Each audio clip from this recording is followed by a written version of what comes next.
Shalom Sobat Fit, kita berjumpa lagi dalam acara Fit Podcast dengan program Ngosan, ngobrol-ngobrol santai. Hari ini saya bersama Pak Junjungan Semorangkir. Ya, halo, Shalom, Pak. Salam yang terkasih. Kita ketemu lagi dengan luar biasa pertemuan ini kita lakukan pada saat ini. Anyway guys, Sobat Fit, kami sekarang ada di mana kita nih Pak? Ini namanya di Hotel Kasparapat. Kasparapat. Ya, luar biasa pemandangan ini, luar biasa ini. Jarang-jarang kami ngambil video podcast di tepi Danau Toba langsung. Iya, luar biasa ini, luar biasa. Baik, hari ini kami membahas sebuah topik ya. Sebenarnya topik kita ini sederhana Pak, tapi susah untuk dilakukan, diterima Pak. Sederhana tapi menarik. Oh, itu paling penting. Sederhana apa tapi topik menarik. kita Pak? Ya, keluarga bahagia. Keluarga bahagia. Happy family. Yes. Oke Pak, aku mau nanya dulu Pak. Bapak ini kan sudah berkeluarga berapa tahun Pak ya? Saya berkeluarga sekitar 23 tahun Pak. 23 tahun Pak ya? Iya. Tuhan memberikan anak berapa Pak? Itu 4 anak, 2 perempuan, 2 laki-laki. Oke, yang paling tua sekarang usia berapa Pak? Itu sekitar usia 21. Kuliah Pak ya? Ya, kuliah. Yang paling bungsu Pak? Yang paling bungsu kelas 1 SMA. Oke, baik Pak. Ya. Ini pertanyaan saya agak sensitif Pak. Astaga, ini luar biasa nih. Pertanyaan Bapak yang luar bahagia biasa. nggak dalam pernikahan Bapak? Wah, jelas lah. Bahagia karena istri saya memahami saya. Oh, jadi bukan saya memahami dan dipahami. Itu dia menarik itu. Jadi menurut Bapak nih Pak ya, kita ini kan sebagai orang yang Kristen Pak ya, supaya kita nih memiliki keluarga yang bahagia Pak. Ya mungkin banyak orang di luar sana Pak ya, Kristen tapi keluarganya kita lihat ya dalam tanda kutip yang nggak bahagia atau kurang bahagia gitu loh Pak. Nah mungkin dari Bapak nih, dari pengalaman Bapak tuh, keluarga bahagia itu bagaimana caranya supaya kita tuh bisa memiliki keluarga yang bahagia Pak? Pertama itu komunikasi. Komunikasi Pak. Ya, jangan ada dusta di antara kita. Itu jangan ada dusta di antara ya? sama istri dan suami. Tapi masalah sekarang memang suami istri susah berkomunikasi Pak ya, karena ada kita gadget Pak ini ya. kan habis waktu kita main handphone, FB dan lain sebagainya kan. Sehingga komunikasi dengan keluarga itu kan tidak berjalan dengan baik, ya kan? Itu yang pertama loh, komunikasi. Segala sesuatu dikomunikasikan. Kalau Bapak di rumah dengan ibu atau anak-anak gitu Pak ya, ada nggak waktu-waktu khusus Bapak dan ibu mungkin sharing, berkumpul, saling cerita satu sama lain, ada nggak Pak? Kami biasanya sharing itu tidak bisa pagi tapi malam. Waktu makan malam, habis makan malam ya cerita saja. Bagaimana pengalaman mereka sehari itu. Hanya paling sekitar ya 10 menit lah paling habis makan, saya cerita mereka bagaimana di sekolah dan lain sebagainya. Itu diceritakan di apanya itu di komunitas kami di keluarga setelah makan malam lah. Menurut Bapak nih kan, kalau kenapa banyak Pak keluarga Kristen khususnya pasangan muda nih Pak ya yang punya komunikasi yang buruk dalam pernikahannya Pak, itu penyebabnya apa sih Pak kira-kira? Ego. Oh gitu. Ya merasa kadang-kala ada yang istrinya kan jabatannya lebih hebat dari suaminya. Ini susah ini. Itu yang sering orang bilang DKI, di bawah kaki istri. Ya itu menarik. Kupikir di bawah ketiak istri. Astaga, aduh ini sering itu Pak. Jadi kadang-kadang yang hidup ini kan harus saling saling memberi, saling melengkapi. Karena kita nggak sempurna, benar Pak. Ya hidup ini kan nggak ada yang sempurna, saling melengkapi kita di antara suami dan istri. Tapi kan bicara masalah kultur Batak Pak ya, kita berdua kebetulan kan dari Batak Pak ya. Kayaknya suami itu pengennya tuh selalu di atas, selalu benar. Apakah itu bisa jadi penyebab buruknya komunikasi Pak? Benar. Jadi kadang kita ini harus sebagai laki-laki jangan selalu membawakan egonya tadi. Saya istri saya kadang istri saya nyuci, saya nyuci piring Pak. Oh iya. Sambil masak Pak, ya kan. Jadi itu saling berbagi.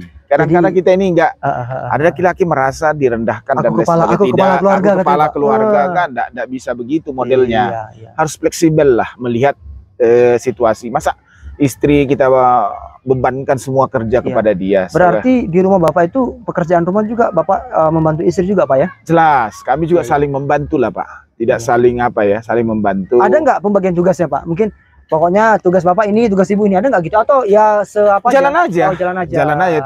Tidak ada seperti kalau bagi tugas kan seperti ada pimpinan di situ kan ada kan. Ada. Ini fleksibel saja lah. Kadang-kadang kalau dibagi tugas gitu nanti Bapak misalkan sibuk atau ada kayak ini kita raker beberapa hari ini, Ya. Berarti nggak bisa ngerjain kan? Iya, jadi kan susah. Jadi iya. sekaligus kita ngajak anak-anak juga untuk bertanggung jawab di rumah. Saya kira seperti itu. Jadi istri jangan kita bebankan lah dengan hal-hal yang ini kan pekerjaan domestik ya. Oh, domestik ya. Domestik di rumah kan. Supaya logistiknya, biar logistiknya bagus. Kalau domestiknya beres, logistiknya bagus. Gitu. Iya. Yang pertama komunikasi tadi Bapak bilang Pak ya, kunci supaya kita punya keluarga yang bahagia. Selain komunikasi Pak, komitmen. Oh iya, berarti ini kayaknya semua nanti poin-poin ini dari huruf K semua nih Pak. Iya, komunikasi, komitmen, komitmen bersama. Bagaimana komitmen kita, apa yang dimaksud dengan tujuan berumah tangga itu apa? Oke. Komitmen kita kan berumah tangga itu apa? Iya. Bukan saling menguasai, tapi saling melengkapi. Komitmen supaya bertumbuh gitu Pak ya. Iya, kita kan sebagai orang Kristen ini bertumbuh. Ya. Bagaimana bertumbuh di dalam Tuhan, bertumbuh dalam kehidupan ini kan begitu. Kehidupan ini tidak ada yang lengkap lah, tidak ada yang sempurna lah dalam kehidupan rumah tangga. Perlu ada komitmen bersama. Ini rumah tangga ini arahnya kemana? Iya. Jangan pula tanpa arah. Itu yang persoalan ya kan. Nah, itu yang kita lihat di situ, komitmen bersama itu. Komitmen yang bisa kami lakukan dalam hubungan kita dengan suami istri. Karena gini Pak, kadang ini orang Kristen ini kita kadang malu. Ingat Bapak loh, tingkat perceraian di antara orang Kristen cukup tinggi Pak. Sudah tinggi loh. Iya ya. Itu kemana kita ini, mau kemana? Arah kita pengikut Kristus kok begitu sih? Iya. Percaya kepada Yesus kok begitu sih? Nah, itu yang perlu kita apakan dalam kehidupan kita sehari-hari, di tengah-tengah kehidupan kita pada saat ini. Semoga ya anak-anak muda yang akan membangun rumah tangga itu memahami itu. Iya ya. Berarti kita perlu komitmen Pak ya. Komitmen itu. Berarti kalau kita punya komitmen, maka apapun yang terjadi kita nggak akan pernah mengkhianati pasangan kita gitu Pak ya. Saling percayalah. Walaupun ada tante poti-poti di luar sana. Iya, walaupun kita di luar lihat yang cantik dari istri kita, lihat yang orang bilang yang bening daripada istri kita, tapi jangan ada komitmen kita. Kita ini punya anak juga. Kita punya putri juga. Kalau putri kita digitukan orang gimana? Iya kan? Kita kan punya putri juga. Nah, kan dia kan pasti ingat itu. Anak perempuan itu role modelnya itu ayahnya. Iya ya. Kalau ayahnya dah beres, itu berakibat loh kepada putrinya loh. Iya. Nah, itu. Jadi anak itu kan role modelnya kan orang tua. Ayahnya khususnya. Ayah kan khususnya di tengah-tengah kehidupan rumah tangga kita. Oke. Ya, itu yang perlu Pak. Apalagi ya memang komitmen ini susah Pak ya didapatkan sekarang Pak ya. Seperti Bapak bilang tadi juga orang Kristen banyak yang nggak punya komitmen. Nikah ya usianya sudah tua, aku udah harus nikah, tapi komitmen belum ada sebenarnya. Akhirnya kan hancur Pak ya. Iya, saya pernah dulu melayani di gereja begitu Pak. Saya tanya sebelum pernikahan, saya tanya, kamu alasan kamu menikah apa? Dia bilang jawabannya sering, pasangan saya itu baik. Iya, aku mencintai dia. Aku mencintai, cinta. Padahal katanya cinta itu bisa pudar Pak ya. Tapi komitmen yang tetap ada Pak ya. Komitmen itu. Kan wajah kita ini lama-lama kan keriput loh. Benar Pak. Ya keriput loh Pak. Emangnya kita terusan ganteng atau terus-terusan muda kan tidak, tua kan seperti kan kita kan mengalami itu. Iya ya. Berarti yang kedua komitmen Pak ya. Terus selain itu Pak ada lagi? Saya pengen kerjasama lah. Kerjasama. Iya, kerjasama ini. Nanti ini ada berapa kali nih Pak? Ini sudah 3 kali. Kerjasama ini. Luar biasa itu Pak, kerjasama itu. Saya katakan tadi bukan sama-sama kerja Pak ya. Iya, kerjasama. Benar Pak. Kalau sama-sama kerja itu kenapa? Bisa, nggak ada komitmen di situ Pak. Oh, sama-sama kerja. Istrinya kerja di dapur, suaminya kerja ruang tengah. Oh iya. Saling nggak mengetahui kerjanya. Sama-sama kerja. Sama-sama kerja. Kalau kerjasama ada komunikasi ya. Ada interaksi. Ada interaksi. Oh, berarti kerja ini ya. Ini kalau nggak kerja sama ya Anda tidak mau tahu. Kalau kita ini sama-sama kerja atau kerjasama Pak? Kita ini kerjasama yang baik. Kita kerjasama yang baik ini Pak. Iya. Ini. Oh, kerjasama ya Pak ya? Iya, kerjasama yang di apa kita kehidupan kita sehari-hari ini ya. Kan firman Tuhan kan bilang gini Pak ya. Suami adalah kepala istri, harus mengasihi istri. Istri adalah penolong Pak ya. Dia harus tunduk kepada suaminya. Nah seringkali kan orang Kristen Pak ya, khususnya ya dari kita orang Batak kan Pak ya, seringkali menganggap bahwa gua kepala lu, aku ini kepala lu. Jadi ya dalam tanda kutip jadi suami yang otoriter gitu loh Pak. Jadi istilahnya pokoknya di rumah, urusan rumah kamu kerjakan sendiri. Aku perintahkan apa, kamu istri harus tunduk kan gitu kan Pak ya. Iya. Menurut Bapak ini itu gimana dengan pendapat begitu Pak? Itulah kita kan sering dibangun budaya patrilineal itu. Iya ya. Kita dibangun oleh budaya itu. Kadang kita harus membongkar budaya itu juga. Bukan berarti Budaya nggak perlu. Budaya tidak perlu, tapi bukan berarti mengapakan apa ya, mengapakan situasi kondisi itu ya. Tapi kan persoalannya kan seperti mitra kerja lah. Suami dan istri seperti mitra kerja kita di tengah-tengah kehidupan kita saat ini. Mitra, bagaimana kita saling melengkapi lah di tengah-tengah kehidupan rumah tangga itu. Oh, saya mau tanya Pak, Bapak dan Ibu pernah nggak bertengkar? Pernah. Kalau nggak pernah kayaknya nggak mungkin kalau rumah tangga. Ada rumah tangga nggak pernah berselisih. Namanya dua jadi satu pasti ada perbedaan Pak ya. Ada perbedaan. Namanya manusia ada perbedaan, prinsip, perbedaan. Tapi kan semua dikomunikasikan. Semua dibicarakan dalam kehidupan masyarakat kita, situasi kondisi masyarakat kita ini, dalam situasi kita pada saat ini. Jadi kondisinya seperti itu. Nah misalkan Pak ya, misalkan dalam keluarga Kristen Pak ya, suami istri itu ada terjadi pertengkaran Pak ya. Mungkin Bapak bisa ngasih nasihat kepada kita supaya pertengkaran itu nggak merujuk kepada perpisahan atau perceraian gitu loh Pak.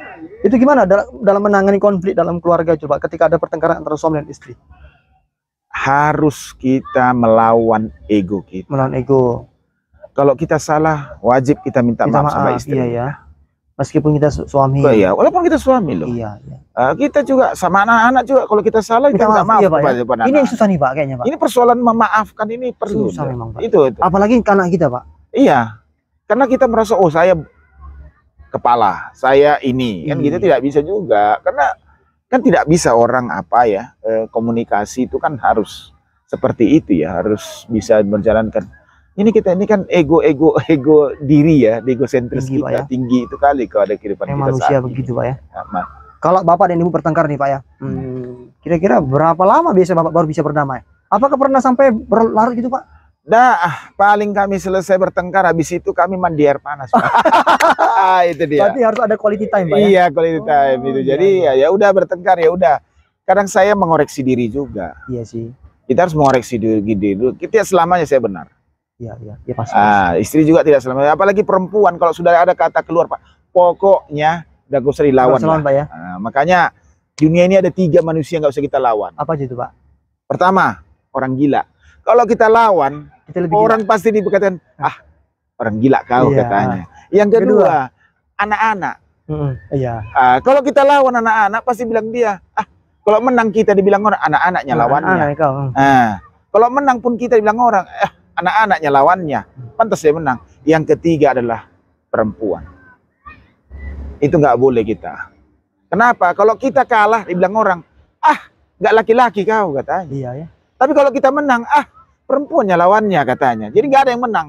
Nggak ada yang bisa kita banggakan di sini. Dilema kita Pak ya. Dilema semua itu nggak ada yang kita banggakan. Menang salah, kalah juga salah. Iya, makanya nggak usah dilawan. Jadi kalau istri marah, jangan diikut marah. Jangan ikut marah. Berarti kalau salah satu pihak marah, yang satu jangan marah gitu. Jangan marah. Ya udah sampai tunggu reda marahnya, terus tanya, udah capek atau belum?